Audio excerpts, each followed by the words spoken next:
Yeah. Pak Prabowo nelpon Ibu Megawati dan menyatakan pada intinya dia tidak meminta maaf tentu saja dalam kalimatnya, tapi pada intinya menyatakan bahwa apa yang berlangsung di DPR itu bukanlah kehendaknya. Kalaupun besok Prabowo dilantik, kita tetap menginginkan Jokowi hari ini harus mendapat hukuman tanggal 19 Oktober berarti bukan untuk kepuasan, tetapi untuk bahwa ada pembelajaran sejarah sehingga ke depannya penguasa nggak boleh ugal-ugalan.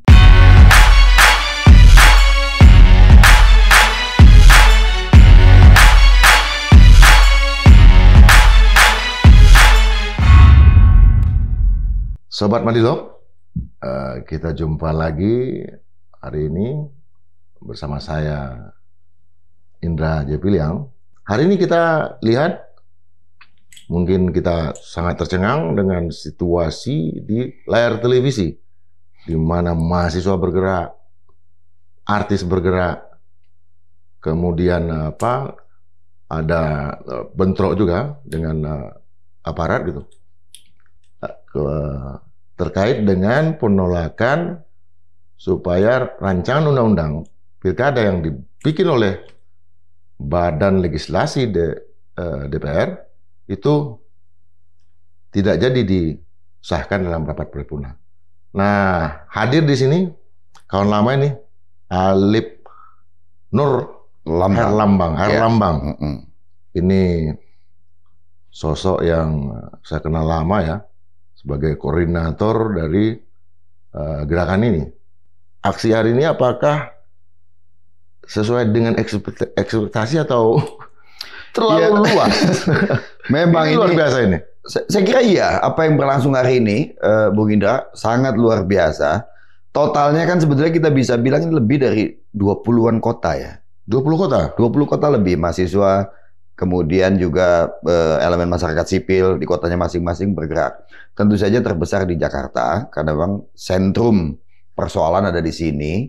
Epicentrum masalah kan berasal dari istana yang sinyalnya dikirimkan ke DPR, DPR tangkap gitu ya. Nah ini tentu saja dengan begitu banyak sekali. Yang kejutan-kejutannya kan ada banyak. Misalnya bahkan seorang Reza Rahadian, untuk pertama kalinya tampil berorasi memprotes situasi. Ya. Banyak juga tokoh-tokoh tua ya datang ke Mahkamah Konstitusi, para warga senior datang, dan seorang Gunawan Muhammad menangis di dalam forum Mahkamah Konstitusi. Kalimat langsungnya dia bilang begini, situasi sekarang sudah sangat rusak, saya nggak menyangka, dan apa yang semestinya terjadi saat ini hanya satu jalan, revolusi. Tetapi saya tahu juga bahwa ongkosnya akan sangat mahal. Artinya sebetulnya kita seolah-olah berada di titik di mana pintu keluar tidak ada lagi, tidak tersedia lagi, tidak tersedia opsi apa-apa lagi. Nah, yang kabar gembira adalah bahwa banyak elemen masyarakat yang sadar bahwa situasi salah. Pilkada ini kan, Bung Indra, ini sesuatu yang isunya sangat elit dong. Ya. Ini bukan isu soal kenaikan harga cabai, ya kan? Bukan soal harga telur. Jadi tidak menyentuh langsung sebetulnya persoalan keseharian masyarakat. Ini masalah sirkulasi ya? Iya, tapi ini responnya sangat luar biasa, melibatkan banyak elemen kelas menengah, rakyat di bawah. Pertama kali memang ke MK dulu ada rencananya. Jadi memang ada beberapa, ini kegiatan yang sebetulnya tidak terkoordinasi secara keseluruhan gitu. Masing-masing memiliki targetnya gitu ya. Nah, banyak teman-teman yang memilih MK adalah sebagai simbol sebetulnya. Betul bahwa yang sedang berlangsung di DPR, tetapi Mahkamah Konstitusi kan adalah simbol yang harus dijaga. Jadi salah satu yang lahir penuh di zaman reformasi ya. Betul. Ini adalah lembaga yang memang dilahirkan oleh reformasi. Tahun lalu sempat ada kesalahan, mereka berhasil diobok-obok. Tapi keputusan terakhir ini kan membuktikan bahwa MK kembali menegakkan muruahnya, mengembalikan martabatnya. Nah di zaman politik yang tidak bermartabat ini, apa yang dilahirkan oleh MK adalah satu harapan bahwa martabat masih bisa ditegakkan. Itu 20 kota, berarti lebih dari 20 universitas. Itu apakah sudah berkoordinasi atau karena memang tokoh-tokoh yang terlibat berasal dari banyak kampus? Tidak bisa sebetulnya kita simpulkan begitu, tetapi memang apalagi begini ya, menyimak banyak sekali badan eksekutif mahasiswa yang baru kan, baru masuk tahun ajaran baru. Jadi ini memang spontanitas yang mengejutkan. Tidak ada koordinasi yang secara rapi berlangsung. Hanya semua sama-sama membaca, lalu yang memang punya nomornya saling berkoordinasi lewat percakapan daring, lalu tiba-tiba muncul begitu. Kan banyak kampus yang belum masuk juga pada minggu-minggu ini. Jadi masih ada yang libur, ada yang baru mulai ospek gitu. Rata-rata masuk kuliah tuh ada yang mulai minggu depan, ada yang mulai bulan September. Jadi ini spontanitas yang kita seperti melihat bahwa ada kesadaran yang terjaga. Agustus biasanya kadang-kadang masih pulang kampung. Masih pulang kampung. Belum nyampe di kampus. Betul. Dan sebagian memang yang tadi hadir di Jakarta, itu kan banyak juga mahasiswa-mahasiswa yang asal dari Jakarta tapi kuliah di Bandung, di Jogja, di Semarang gitu. Jadi mereka berkumpul gitu ya. Ini kecepatannya hebat lah. Tapi kan ada pimpinan aksi tahun 98, misalnya Kusfiardi, ada Halim segala macam. Iya. Tahun-tahun 80-an Bang Eri. Iya. Itu persis, betul. Itu apakah ini muncul sejak Pilpres atau dibangun kesadarannya sejak kapan ini? Sebetulnya memang begini, ada putus cukup lama ya. Ya. Karena merasa bahwa sebetulnya kita harus kembali masuk ke ruang-ruang yang memang sesuai profesinya. Ya. Tetapi terutama berkumpul kembali kan sejak keluarnya putusan Mahkamah Konstitusi bulan Oktober tahun 2023. Ya. Ini kemudian jejaring ini muncul lagi karena merasa ini salah nih, negaranya dikelola dengan cara yang salah. Gitu. Jauh sebelumnya sebetulnya tahun 2019 kan ada juga penolakan terhadap RUU KPK. Nah, jadi itu yang terus-menerus dilakukan. Komunikasi, membangun jejaring antar teman-teman lama, tapi juga membangun ke bawah baik di kampus maupun juga di basis-basis komunitas. Muncul secara besar bulan Oktober 2023 menolak keputusan MK yang membuat Gibran bisa menjadi calon wakil presiden pada waktu itu dan kali ini menjadi wakil presiden. Nah, ini tidak putus. Tidak putus ya. Tidak putus sehingga ketika kemarin keluar keputusan MK dan ternyata dicoba diotak-atik atau istilah kita dibegal gitu ya oleh pemerintah dan DPR melalui Balek, ini reaksinya seketika muncul. Ini kan yang istana memberikan komentar yang menurut saya agak mengadu ini. Ya. MK diadu dengan MA. Betul. Artinya itu dan itu yang diputuskan oleh Balek. Itu ada apa yang terjadi, Pak? Itu ya. Jadi itu kan kesombongan ya. Apalagi misalnya salah satu wakil dari fraksi PPP di dalam sidang Balek kan menyebutkan bahwa lu kita PPP apa P3? P3 kan kita kan DPR. Yang wewenang membentuk undang-undang tuh kita. Jadi kita bebas dong mau pilih yang mana. Itu kan salah. Begini, yang diuji di Mahkamah Agung kan adalah peraturan perundang-undangan di bawah undang-undang. Betul. Sementara Mahkamah Konstitusi menguji undang-undang apakah bertentangan atau tidak dengan undang-undang dasar. Artinya logika hukumnya di situ sudah selesai. Bahwa keputusan yang harus dipegang atau basis pikiran yang harus dipegang oleh DPR atau pembuat undang-undang adalah keputusan Mahkamah Konstitusi. Tapi kan kelihatan sekali tuh istana dalam arti saya lihat ya ada Hasan Nasbi muncul, kemudian Presiden muncul, masalah tafsiran atas usia 30 tahun itu. Nah, ini kan Mahkamah Agung MK. Ini nggak pernah terjadi sebelumnya saya lihat. Sangat. Kenapa Presiden sampai muncul pada saat beliau justru sedang mestinya ada di Golkar juga, mau selesai juga. Betul. Apa yang terjadi? Betul dan mengejutkan ya. Selama ini orang menyangka kan bahwa Presiden jauh dari itu. Mengobok-obok Golkar ya untuk kemudian mengambil posisi tertentu. Ternyata enggak. Ternyata Ketua Dewan Pembina Agus Gumiwang. Ya. Oh, jadi sebetulnya apa maunya Presiden begitu? Saya kira yang sekarang agak cemas ya PDIP dong. Jangan-jangan benar bahwa PDI Perjuangan yang mau diambil. Ada kepentingan di legislasi itu. Kenapa cuma PDI Perjuangan yang akhirnya melawan? Yang menarik nih hari ini adalah yang tidak di dalam sidang tadi ya. Bahkan Gerindra pun juga tidak hadir. Gerindra tidak hadir. Gerindra pun juga. Lalu sorenya Ketua Harian Gerindra menciap di dalam akun X-nya bahwa ditunda dan DPR akan mengikuti keputusan Mahkamah Konstitusi. Ada sesuatu yang tapi ada mukanya di depan wartawan tadi kan? Ada persis gitu. Jadi itu memang ciapan dari hasil konferensi pers yang disampaikan. Jadi orang bertanya apakah ini artinya gerakan massa hari ini menang melawan katakan kesombongan penguasa, kita harus agak hati-hati ya. Pengalaman di beberapa waktu lalu, apakah dia namanya Undang-Undang Cipta Kerja, revisi Undang-Undang KPK, ya ada buying time dan di injury time kemudian tiba-tiba gol juga. Jadi itu kewaspadaan harus ada. Kan sangat luar biasa itu. Saya kira itu gerakan yang sangat besar ya tahun-tahun itu ya. Dan korbannya juga. Korbannya cukup banyak juga.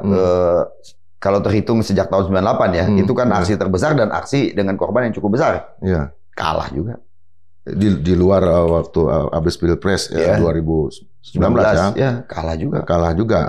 Akhirnya agenda pemerintah menjadi jalan. Gitu. Ini yang terjadi sekarang, apa ada target untuk menunda ini atau apa? Ya nanti kan setelah anggota DPR baru dilantik 1 Oktober, kan nanti akan terjadi perubahan komposisi. Saya kira call-nya harus tinggi ya. Gerakan kali ini call-nya harus tinggi, bahwa yang dirusak saat ini tidak semata-mata tidak semata-mata bahwa presiden mengintervensi banyak sekali lembaga menguasai, tapi presiden.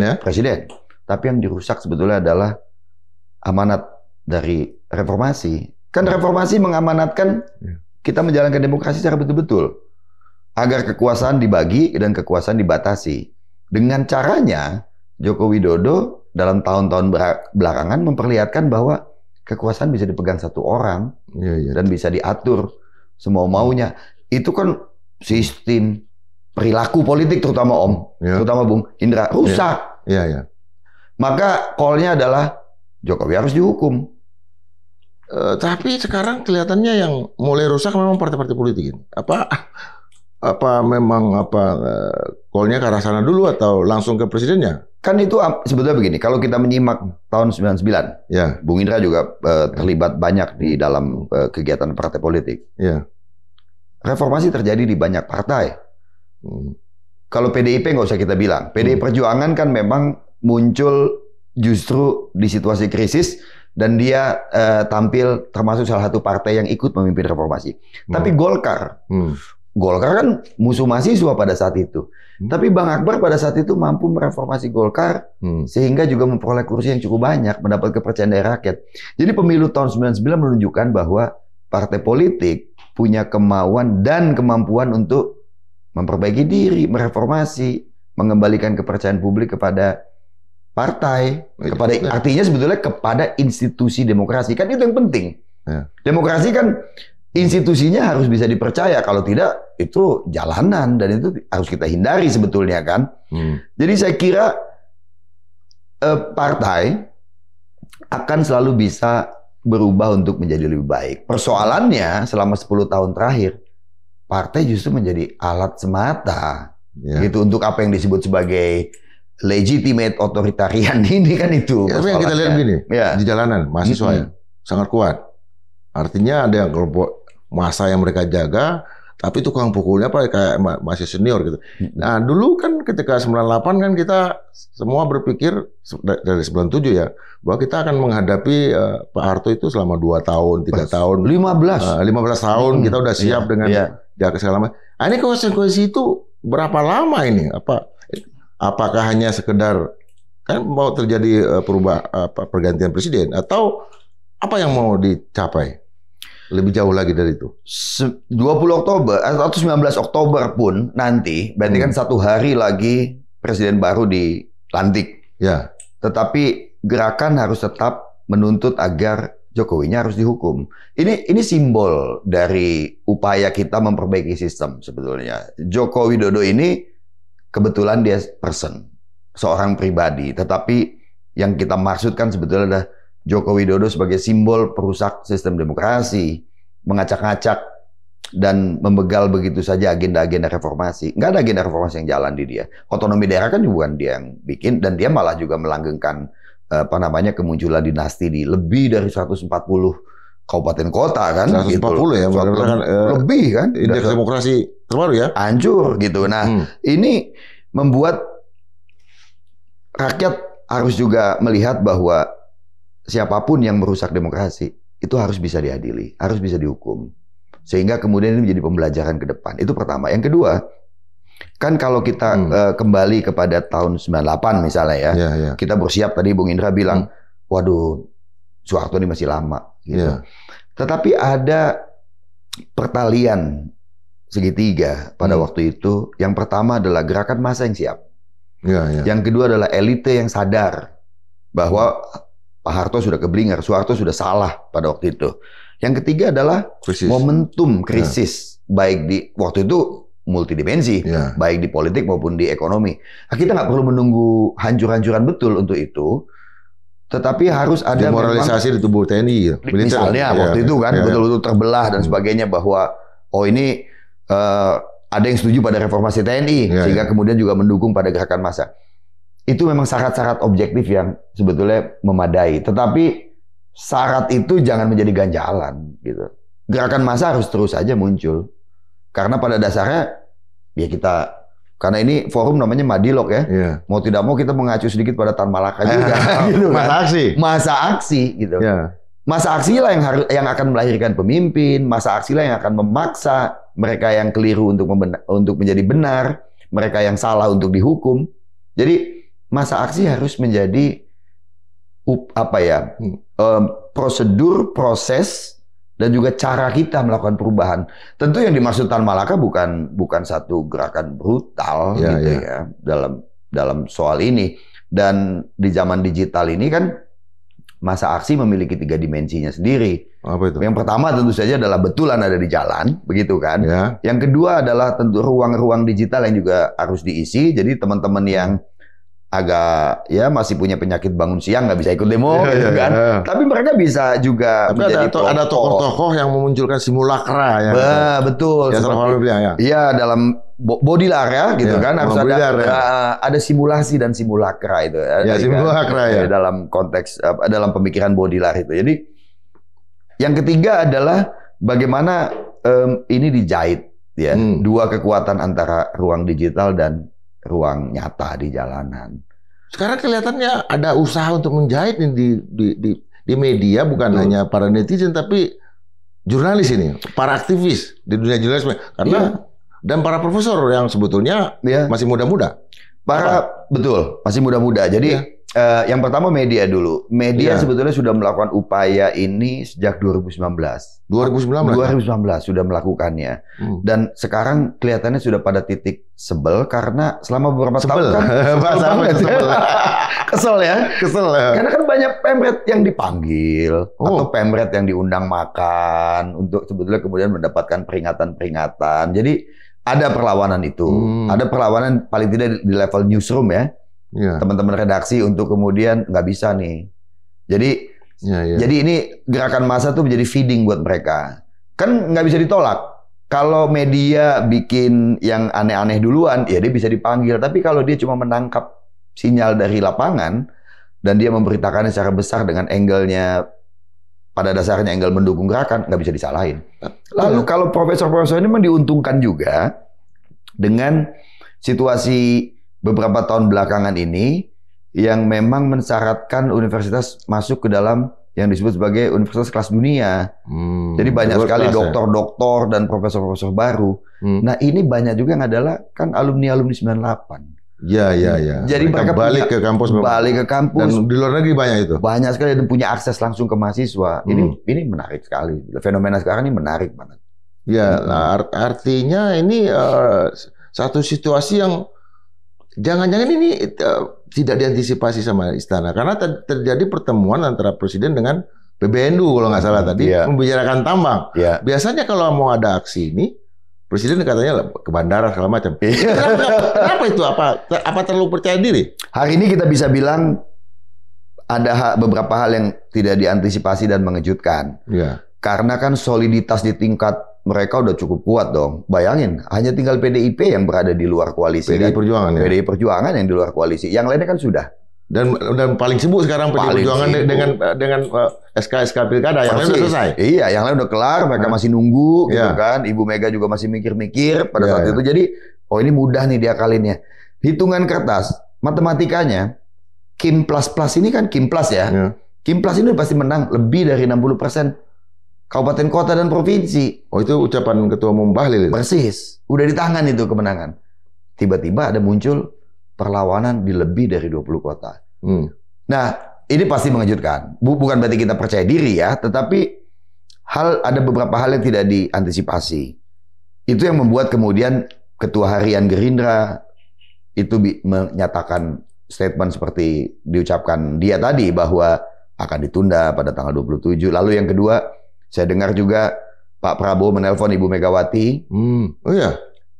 Beberapa jam setelah sidang di DPR dinyatakan reses, Pak Prabowo nelpon Ibu Megawati dan menyatakan pada intinya dia tidak meminta maaf tentu saja dalam kalimatnya, tapi pada intinya menyatakan bahwa apa yang berlangsung di DPR itu bukanlah kehendaknya, out of control. Dan dia buktikan bahwa Gerindra tidak hadir, Bu. Gerindra keluar. Itu kalau dalam segi militer itu udah harusnya ini indisipliner, entah siapa yang harus dihukum atau dijewer ya di dalam Gerindra. Artinya nih, saya kalau melihat bakal ada yang jadi korban ini, baik di istana ataupun di beberapa partai.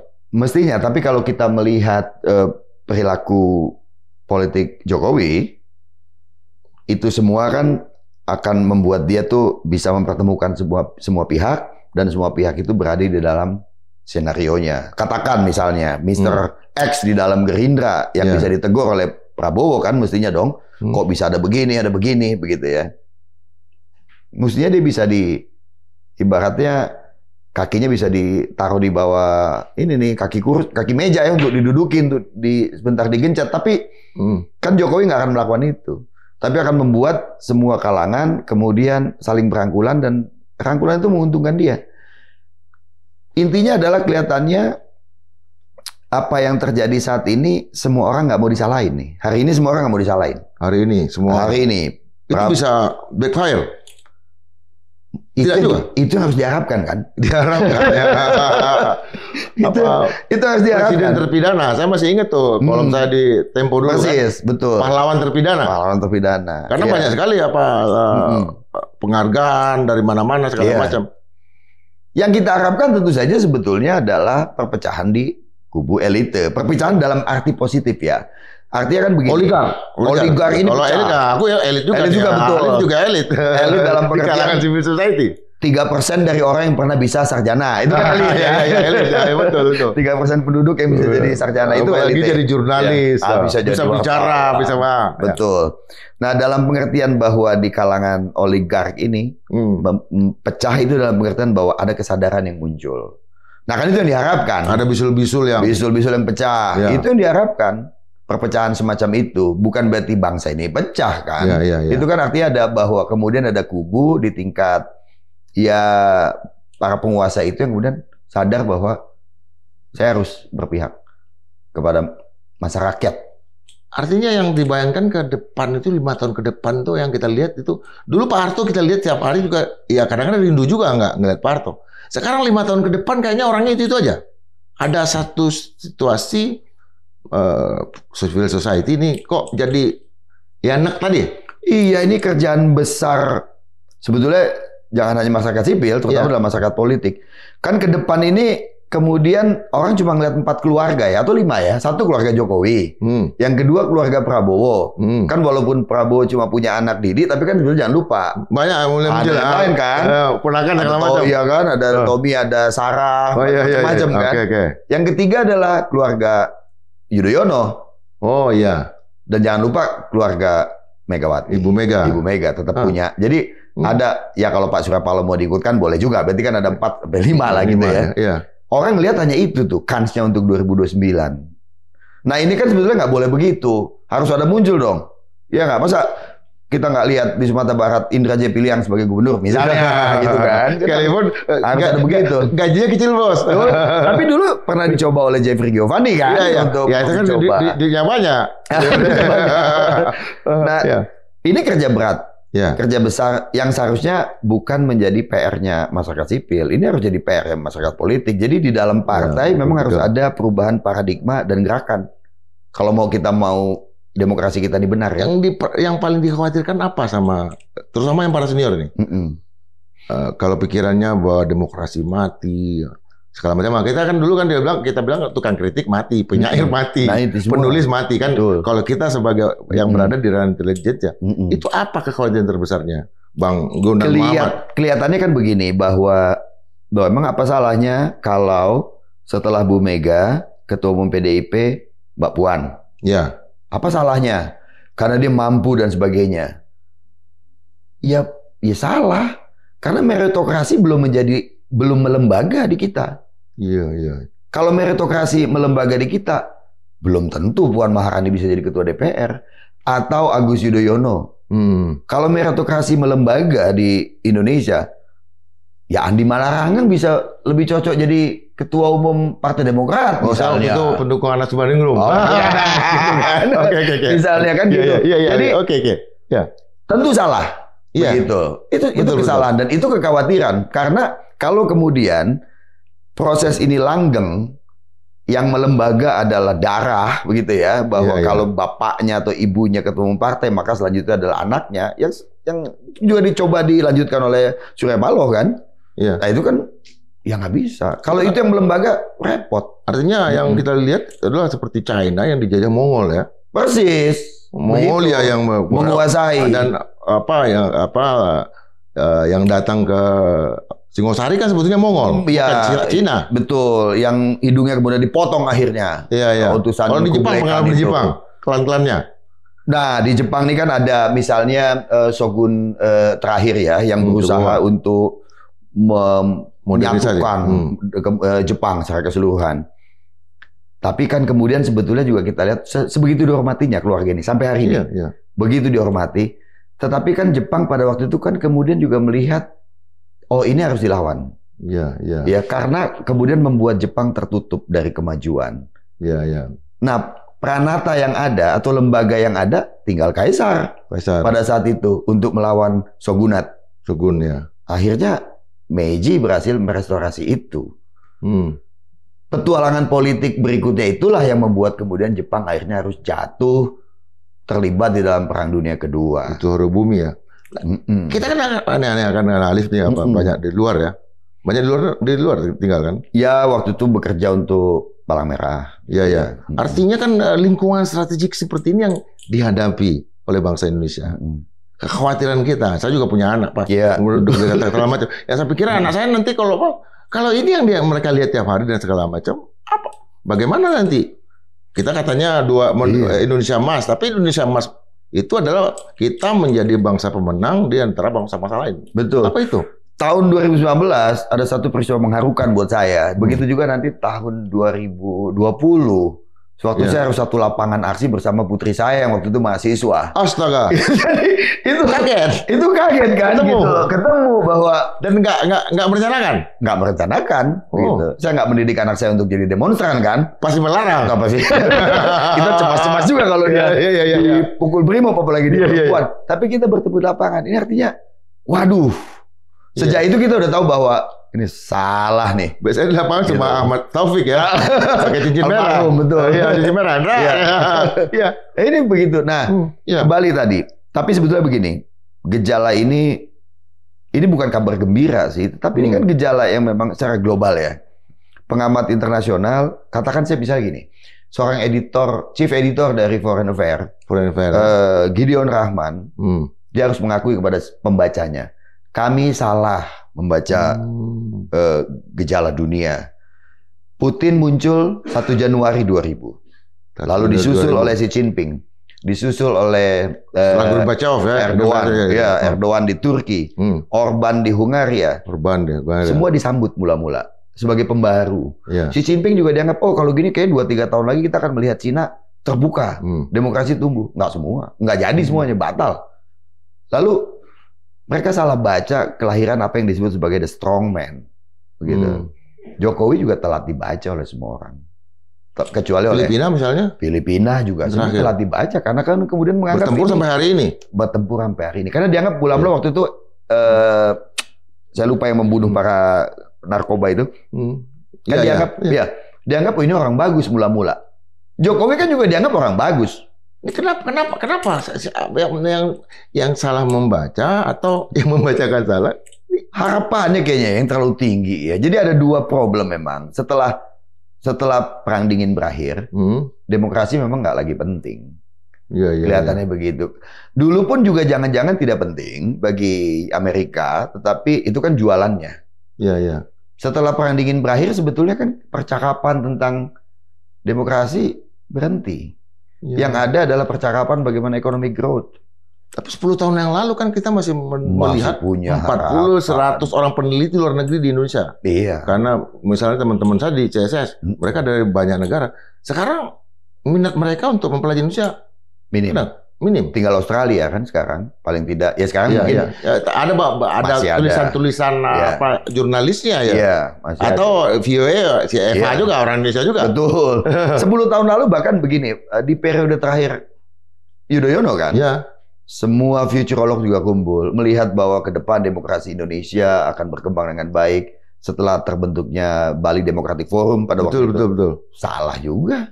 Ternyata backsliding dan declining demokrasi ini berlangsung. Yang kita rindukan justru apa? Forum Rembuk. Persis. Forum Rembuk era Gus Dur. Iya betul. Betul. Iya. Forum demokrasi ya. Sekarang kan orang mau membentuk ini lagi saya lihat kan, karena saya hubungi seperti kita dulu membentuk Forum Indonesia Damai, forum ini, forum itu gitu. Saya bilang, lah gua udah terlalu basah sebagai politisi segala macam. Oh izin untuk ini katanya. Mereka beritahu itu apa pola yang sama dilakukan atau ada yang berbeda? Ada berbeda karena saat ini kan banyak teman-teman mahasiswa yang punya beban akademik sangat tinggi. Ya. Lebih tinggi dari kita ya? Lebih tinggi dari kita. Dikejar luar biasa untuk waktu kelulusan. Dan kemudian juga mereka juga sebetulnya bingung juga gitu. Apakah lulus nih harus pakai seragam PNS atau seragam Alfamart? Kan gitu. Ini berat sekali memang. Tantangannya lain di level penghidupannya di livelihood ini. Tapi livelihood maksud saya. Tapi apalagi Jakarta ya yang sangat padat sekali. Gitu. Iya. Itu kan ada bentrok di Semarang. Itu kalau kita baca tuh itu kenapa itu? Apa karena polisinya kurang proporsional atau apa? Di Jakarta juga tadi sempat ada di DPR itu yang coba-coba masuk, lompat pagar begitu ya. Saya kira ini peristiwa-peristiwa semacam ini atau bahkan di Mahkamah Konstitusi gitu ya. Ada ya. Tadi juga ya nggak bentrok sih, tapi maksudnya kan pagar mereka rendah gitu ya kan. Jadi ini bagaimana supaya orang nggak kepanasan masuk begitu ya. Nah ini sebetulnya lebih semata-mata karena ekses komando ya. Nggak apa-apa lah, aparat memang selalu begitu. Tetapi memang mereka nggak punya acuan betul sekarang ini. Harus bagaimana menghadapi demonstran atau masyarakat yang menyampaikan aspirasinya. Yang mereka tahu cuma adalah Kapolri adalah orang dekat dari presiden. Jadi seolah-olah yang berhadapan ini harus juga ya diberi tindakan keras. Ya, dipulih pasukan, dikasih gas air mata. Begitu. Bayangkan kalau DPRD di Semarang itu tragedi apa? Kanjuruhan. Kanjuruhan Jawa Timur. Dulu sempat ada di Jogja namanya Gejayan. Gejayan. 2 kali gitu. Jadi memang dan saya lihat semua mahasiswa nggak siap juga menghadapi mata. Hari ini sebetulnya nggak ada persiapan. Ya, dulu kita siap semua. Kita siap semua. Sempat ada latihan. Segala macam ya. Tahu odol segala macam gitu, ya. Jadi nggak siap kan ya? Nggak siap. Gitu. Memang spontan bahwa ini harus dilawan. Bayangin ada beberapa kampus libur turun. At least sampai ada yang minimal di Lampung, dia nggak bisa mobilisasi teman-temannya. Oke, ada 30 orang tampil di medsos, bikin video, sebar kemana-mana. Jadi sama dengan aku tadi masih batuk. Itu. Tapi sekarang udah nggak batuk lagi. Jadi ada panggilan ya? Ada panggilan. Gitu. National call atau persis. Gitu. Secara intrinsik. Belagu-belagunya Ibu Pertiwi manggil lah. Tapi cadangan aktivisme itu jauh lebih banyak. Semua dunia tahu. 98 memang ada krisis segala macam. Di negara lain juga krisis. Tapi kan tidak memunculkan gerakan semasif Indonesia. Artinya 80% mungkin orang-orang tidur. Tetapi mereka punya anak sekarang mahasiswa. Saya bilang, Indra, kau jangan marahin. Kenapa? Itu tuh ponakan lu itu. Ponakan lu tuh yang dipukulin itu. Diam kita kan. Karena teman kita. Mereka yang menjadi leader. Ini ada proses berarti pewarisan ingatan bahwa kalau muncul presiden seperti ini, yang akan terjadi adalah seperti ini. Persis, betul. Saya setuju itu. Jadi kalau ada orang bilang bahwa milenial dan Z begitu ya, tidak terlalu peduli situasi politik, tidak. Beban mereka tinggi, itu betul. Mereka ngelihatlah Jakarta yang sumpah kota lain nggak ada lahan, gimana gue mau punya rumah nanti? Mereka bingung itu. Mereka punya kepedulian terhadap lingkungan, tetapi juga ngelihat mereka kerayu juga bahwa kok ada mobil listrik 160 juta ya, murah juga dong gitu misalnya. Ya. Tapi begitu muncul isu yang disebut sebagai ketidakadilan, ya mereka merespon. Karena mereka tahu betul kok. Keadilan susah dirumuskan. Kalau orang tanya, Bung Indra juga kuliah juga, apa sih definisi keadilan? Nggak ada. Berat. Tapi begitu ketidakadilan muncul, kita langsung tahu. Ya. Seniman juga turun. Seniman juga turun.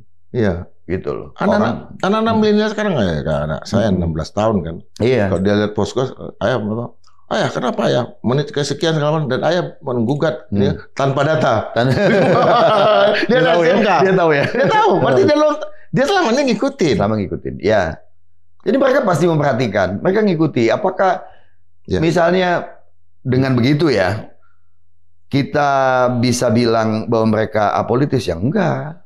Mereka sangat politis. Bahwa mereka mulai merasa peduli dengan soal sedotan plastik, itu kan pikiran politis. Itu kan tindakan politik untuk menolak menggunakan sedotan plastik. Betul. Atau kemudian mereka membuat tumbler kemana-mana untuk ngisi air minumnya, alih-alih mereka beli minuman botolan plastik. Itu tindakan politik. Dan kita udah lihat bahwa ini teman-teman sangat politis. Tinggal bahwa kepedulian mereka itu, ini yang diabaikan kemudian oleh penguasa adalah seolah-olah mereka bisa dipengaruhi semata-mata oleh influencer. Tapi lama-lama kritis lah. Kalau yang disebut influencer namanya Raffi Ahmad, kakak beradik Halilintar. Saya nggak tahu Halilintar itu siapa dari sampai sekarang. Iya, ngerti juga. Kita tahu kan Gledek. Nggak tahu. Tahu ya, gitu. Iya, yang orang mau lihat ini. Dulu kita punya target kan untuk Pak Harto. Tapi Pak Harto jatuh juga, aku nangis juga karena terlalu cepat. Belum matang. Ideologi gerakan nggak terbentuk segala macam. Ini endgame-nya apa? Katanya tadi bahkan besok dilantik, malam ini jatuh. Ya. Ada satu subjek hukum yang harus ditimpakan. Ya. Kenapa? Untuk kepuasan kah atau memang salah? Tidak, memang pertama begini, betul. Ketika Soeharto jatuh, banyak orang terkejut. Saya juga terkejut. Iya. Kebetulan saya lagi keluar dari gedung DPR. Aku udah di luar juga benar. Subuh-subuh itu lagi keluar. Ya, pulang ke rumah. Pulang dulu ya. Baju udah nggak ada kan? Iya. Gitu. Udah 2 hari. Minta duit sama orang tua. Gitu. Apalagi mau isu serangan waktu itu kan. Betul. Tahu-tahu begitu nyampe rumah kan belum ada internet. Jadi kita nggak tahu. Begitu nyampe rumah, lihat TV. Orang tua bilang, Soeharto udah turun. Loh kok bisa? Iya. Betul. Kita nggak punya bayang. Informasi malam beredar Soeharto bakal jatuh, tapi nggak terbayang. Artinya memang ada momentum yang mengejutkan karena kita belum siap. Kita belum siap, betul. Kita udah nyiapin sebetulnya banyak lembaga untuk ada MARA, Majelis Amanat Rakyat, ada macam-macam yang untuk kemudian bisa memimpin gerakan selanjutnya, membangun institusi-institusi baru. Kalau sekarang, kenapa tadi disebut bahwa kalaupun besok Prabowo dilantik, kita tetap menginginkan Jokowi hari ini harus mendapat hukuman tanggal 19 Oktober berarti bukan untuk kepuasan, tetapi untuk bahwa ada pembelajaran sejarah sehingga ke depannya penguasa nggak boleh ugal-ugalan. Kalau hari ini misalnya mereka tetap ngotot bahwa keputusan Mahkamah Konstitusi tidak harus didengar karena ada keputusan Mahkamah Agung, kan kita sebaliknya secara logika bisa bilang, loh kalau begitu, keputusan atas Gibran dulu ya salah juga dong. Kita bubarkan aja. Kita bubarkan. Fakultas hukum. Iya. Atau ada upaya untuk bernegosiasi dengan Pak Prabowo, yang kita dari dulu kenal beliau kan, untuk mengatakan bahwa ini jalan yang Bapak bisa ikutin. Dan tidak sejalan seperti ini. Ada nggak? Di tingkat elit barangkali. Karena komunikasi kan antara misalnya Bang Gunawan segala macam dengan terutama dengan Pak Prabowo kan agak hilang nih karena sebagian besar kan ke Ganjar, ke Anies. Kalau beberapa tokoh-tokoh yang tadi muncul di Mahkamah Konstitusi sudah lama sekali memang mereka tidak kenal Prabowo secara individu. Iya betul. Ya, bahwa Romo Magnis juga hadir ya? Tadi berhalangan karena harus keluar kota. Tapi mereka memang nggak tahu Prabowo sebetulnya, bahwa mereka di tahun 60-an ketika Prabowo baru datang ke Jakarta dari London, kan Prabowo dan dulu sempat berteman dengan Suhoki. Iya, dan bahasa Inggrisnya bagus, Prancis bagus. Pada waktu itu bahasa Inggrisnya bagus. Prancis karena dia pernah tinggal di Jenewa, di Swiss. Tentu saja ada komunikasi sedikit-sedikit. Tapi misalnya kalau orang kayak Gunawan Muhammad kan kemudian dia sekolah di Belgia cukup beberapa 2-3 tahun, jadi tidak bersinggungan. Arif Budiman almarhum juga tidak mengenal Prabowo terlalu dalam. Suhoki lah yang kenal, karena Suhoki yang nenteng-nenteng Prabowo kemana-mana, dan dia sempat bikin satu LSM kan pada waktu itu, gagal LSM-nya.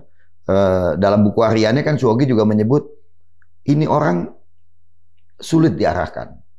Keras kepala, tapi sebetulnya konsepnya tidak jelas. Itu bahasa Suhoki di dalam itu. Tapi pemurah, sepatunya dipinjam kan. Pada saat ke Semeru, Suhoki meninggal betul, memang pakai sepatunya Prabowo, dia pinjam dipinjamin. Jadi ya itu yang membuat sebetulnya ini semangatnya tinggi. Tapi konsepnya harus selalu diuji. Nah ini kan membuat kita ragu dong. Oke, dia punya semangat tinggi, katakan berbakti, mengabdi kepada Indonesia. Tapi jadi presiden kan nggak harus semangat doang. Pak Jokowi mungkin batu ujiannya nggak ada. Mungkin kan orang-orang sekelilingnya. Kata salah satu menteri di sini dari informasi di luar. Periode pertama kita bisa bilang begitu. Tetapi kalau pada saat pidato kemenangan dia di Sentul, sebelum lantik 2019, sebelum pelantikan kan dia menyampaikan pidato di depan para pendukungnya di Sentul. Hanya ada 5 poin, yang mestinya ada 7. 2 poin dihilangkan. Yang pertama adalah penegakan hak asasi manusia, yang kedua pemberantasan korupsi. Lalu dalam satu pidato ketika Pak Mahfud Mahfud MD waktu itu Menko Polkam kan bikin semacam satgas untuk reformasi bidang hukum. Ada banyak tim, banyak orang dibawa lah, Najwa Shihab pun ada di situ. Masa-masa tanah segala macam. Betul. Lalu rekomendasi mereka disampaikan kepada Presiden, dan Jokowi berpidato di situ. Saya harus akui, dalam periode kepemimpinan saya mengabaikan soal pemberantasan korupsi.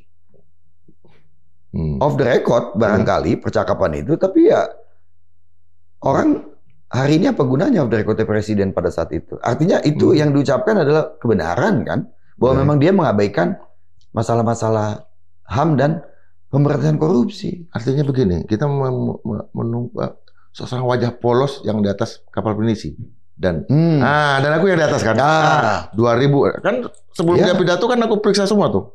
Supaya ini nggak ada listrik segala macam. Aku yang ada di kapal itu, ada di atas penisi kan. 2014. Iya dong. Ada 200 kamera, ada IJP di sana. Pak, artinya kita bagian dari yang memegang kamera pada waktu itu sebagai wartawan. Aku pakai baju kuning rencana pakai. Tapi artinya ke alamian seperti itu yang hilang. Kenapa hilang? Apa karena kekuasaan ini memang membuat orang jadi Gatot Kaca atau jadi di end game dari Avengers? Alaminya Jokowi kan kadang-kadang memang kita melihat akhirnya. Betulkah dia pada saat masuk gorong-gorong alami? Atau pada saat dia datang di daerah Pantai Indah Kapuk ketika banjir malam-malam dia datang ke sana, apakah itu alami? Atau ketika tiba-tiba dia turun dari meminta mobil stop lalu turun di daerah Sunter masuk ke pemukiman kumuh, apakah itu alami? Jadi ragu semua. Ketika dia membacakan pidato di GBK, Salam Dua Jari, atau pidato kemenangan di atas pinisi di Muara Baru di Sunda Kelapa. Di Sunda Kelapa itulah Jokowi yang kita kenal. Buyar semua. Sebab kan pada periode kedua dia menyimpan sekali sebetulnya, membuka banyak hal yang dia simpan selama satu periode. Saya dengar misalnya begitu quick count diumumkan dan Jokowi kembali menang di 2019, kalimat pertama yang dia ucapkan adalah jadi juga ibu kota pindah. Loh, sejak kapan dia membicarakan itu secara luas? Nggak pernah. Iya betul. Ya kecuali mungkin membaca konsepnya tim visi 2033. Ya. Tapi kan ini butuh waktu. Mahasiswa belum siap, logistik dan segala macam. Berapa hari nih bisa tahan nih? Itu susah di lapangan. Kita kan berharap sebetulnya nggak lama-lama nih. Sampai tanggal 27 nih barang harus dikawal. Ya, atau 26 deh. Jangan sampai gol. Ya, tetapi informasinya karena tarik ulur kan nggak diperpanjang apa di masa waktu ditunda sampai 27. Ya, kan? 10 hari lagi. 10 nggak nyampe. 7 Oktober, berarti. 27 Agustus kan nggak nyampe, paling 5 hari lagi ya. Tanya bagaimana daya tahan gerakan ini. Nah, ini diuji, dilatih ya. Kan juga dulu teman-teman 98 kan juga setelah latihan rutin cukup panjang dimulai dari Desember 97, terus tiap hari ada aksi, baru bulan Mei Soeharto tumbang. Iya. Nah, ini memang harus lebih cepat dan terus menerus gitu. Karena ini stamina kan harus dilatih. Anak-anak SMK harus turun nih. Harus tuh. Anak aku di SMK soalnya. Dia kepala geng juga nih. Udah ngeliat Alif. Bawa bendera dulu seperti apa lagi gitu kan. Anak SMK ini kan. Iya. Betul. Semua orang. Saya kira harus juga punya kebiasaan. Untuk membedakan ya bahwa Pak Jokowi mendidik Bobi, Gibran bukan dengan cara seperti itu. Sementara kita mau anak-anak kita merasakan satu gelombang. Harus. Ya anak-anak muda kan harus. Ya saya nggak mengharapkan mereka harus benturan sama Brimob. Tetapi mereka harus punya. Brimobnya lebih muda juga. Lebih muda. Tapi mereka harus merasakan panas, matahari, guyuran hujan, dan yang mereka lakukan itu adalah memperjuangkan nilai. Mereka harus belajar itu. Semua anak muda harus belajar itu supaya ya kedepannya terjaga. Supaya gini, kalau anak-anak kita didik untuk mudah, instan. Ya ketika dia jadi pemimpin di meja kerjanya mobil Tamiya gitu kan, mainnya gitu kan buruk juga begitu gitu loh. Atau situasi lagi genting, jalan-jalan lah sama istrinya. Nah, itu kan nggak bener ya gitu. Kita harus mendidik dengan itu. Iya. Jadi memang kita melihat Alif nih masih sangat energik. Hari gini jam segini mungkin juga mau rapat lagi gitu. Biasanya kalau ada aksi-aksi yang bersifat pesanan itu biasanya pimpinan-pimpinannya udah ada di hotel-hotel. Jadi Sobat Madilog, kita mungkin akan lihat Alif atau besok ada komandan lapangan lagi gitu. Tapi aksi ini betul-betul membuat terutama pemirsa Madilog Forum bahwa energi pembebasan itu, energi merdeka 100% itu masih sangat hidup. Di Indonesia hari ini tentu juga agak mencengangkan kan, sekalipun datang juga ke kantor DPD Golkar tadi mungkin dia pikir bahwa istana Raja Jawa ada di sana, tapi bukan ya. Jadi terima kasih Alif. Terima kasih. Apa pesan buat? Wah, saya suka kalimat penutupnya tadi bahwa energi pembebasan masih ada. Ya, saya kira itu proyek bersama yang nggak boleh berhenti. Siap. Terbentur. Terbentur. Terima kasih. Terima kasih.